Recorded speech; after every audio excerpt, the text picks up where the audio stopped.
இந்த 5 நாள் ஒர்க்காவில் நான் என்ன கற்றுக்கிட்டேன்னா, என்னோட பழக்கம் வந்து காலையில் எழுந்திருக்கவே மாட்டேன். ஆனால் இங்கே வந்ததுலேருந்து ஃபஸ்ட்டு கற்றுக்கிட்டது காலையில் 5 மணிக்கு எழுந்திருக்க கற்றுக்கிட்டேன். அதுக்கப்புறம் நெக்ஸ்ட் வந்து யோகாசனம் பண்ணுவோம்.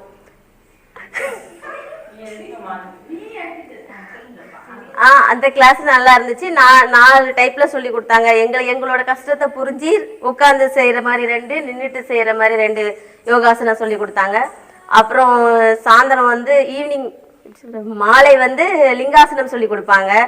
அப்புறம் நைட்டு காலையில் அது யோகாசனம் முடிஞ்ச பிறகு பிரார்த்தனை பண்ணுவோம். அது ரொம்ப பாசிட்டிவ் வைப்ரேஷனாக இருக்கும்.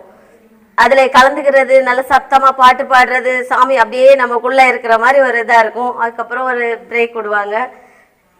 அதுக்கப்புறம் மறுபடியும் கிளாஸ். அப்போ தான் நாங்கள் வந்து இந்த இறைபக்திக்குள்ளே போவோம். அப்போ பசங்களுக்கு நாங்கள் ஒரு ஆச்சாரியாவாக நாங்கள் என்ன செய்யணும், பசங்களுக்கு ஃபஸ்ட்டு அவங்க பசங்க வர்றதுக்கு முன்னாடி அவங்களுக்கு தேவையான எல்லாமே அந்த கிளாஸ் அந்த பள்ளியில் எடுத்து வச்சுட்டு அவங்களுக்கு வெயிட் பண்ணிட்டு இருக்கணும். அவங்க வந்ததுக்கு அப்புறம் அவங்கள உட்கார வச்சு அவங்களுக்கு அட்டண்டன்ஸ் ஃபஸ்ட்டு எடுக்கணும். அவங்க பேரை வாசிச்சு அப்புறம் அவங்களுக்கு வந்து ஃபஸ்ட்டு பிரார்த்தனை, ஒரு 15 நிமிஷம் பிரார்த்தனை. அதுக்கப்புறம் அவங்க சப்ஜெக்டுக்குள்ளே போகணும். அவங்களுக்கு அன்றைக்கி என்ன முக்கியமான பாடம் இருக்கோ அதை படிக்க வைக்கணும். அதுக்கப்புறம் அவங்களுக்கு தேசபக்தி பாடல் சொல்லி கொடுக்கலாம். அதுக்கப்புறம் இங்கே பஜனை சொல்லி கொடுத்தாங்க, நல்லா இருந்துச்சு.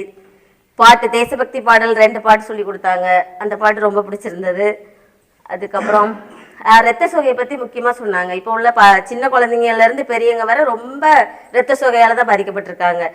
ஏன்னா அவங்களுக்கு அந்த டைமிங் சாப்பிட்றது கிடையாது, காய்கறி எதுவுமே எடுத்துக்கிட்டாது, வேலைன்னு ஓடிக்கிட்டே இருக்காங்க. அதனால அவங்க பேரண்ட்ஸ் நல்லா இருந்தால் தான் குழந்தைங்களை பார்த்துக்க முடியும். அதையும் எடுத்து சொன்னாங்க. இரத்த சோகை இருந்துச்சுன்னா என்னென்ன நோய் வரும் அப்படி சொன்னாங்க. ஃபஸ்ட்டு மஞ்சக்காமலை வருமா, பசியின்மை வரும். பசியின்மை இருந்தாலே அந்த அறிகுறி இருக்கணும். அப்போ அதுக்கு என்ன சாப்பிட்லாம்? ஃபஸ்ட்டு கிராமத்தில் இருக்கனால நம்ம எல்லாருமே முருங்கைக்கீரை இருக்கும். முருங்கைக்கீரையை வந்து அப்படியே நம்ம வந்து லைட்டாக அந்த குச்சியோடையே கழுவிட்டு, குச்சியில் தான் நிறைய சத்து இருக்குது. கீரையை கூட நம்ம உருவ வேண்டாம். அப்படியே கீரையை நல்லா கழுவிட்டு பிச்சு போட்டு வெங்காயத்தோட அந்த மேலே உள்ளதை மட்டும் பிச்சு போட்டு பூண்டு எல்லாம் போட்டு நச்சு சாப்பிட்டாவே போதும். நம்ம வேற எதுவுமே எடுத்துக்கிட்டோம். வாரத்தில் ஒரு முறை சாப்பிட்டா போதும், ரொம்ப எடுத்துக்கக்கூடாது எதுவுமே. அப்புறம் ஆரோக்கியம் பற்றி சொன்னாங்க. வீட்டு வைத்தியம், காய்கறி தோட்டம், வீட்டில் எப்படி தோட்டம் பண்ணுறதுன்னு சொல்லிட்டு.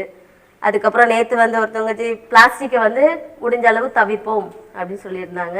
அப்புறம் நீர்நிலைகளை வந்து மாசுபடுத்த வேண்டாம், தண்ணீரை வந்து கொஞ்சமாக செலவு பண்ணணும் அப்படின்னு சொல்லி கொடுத்தாங்க.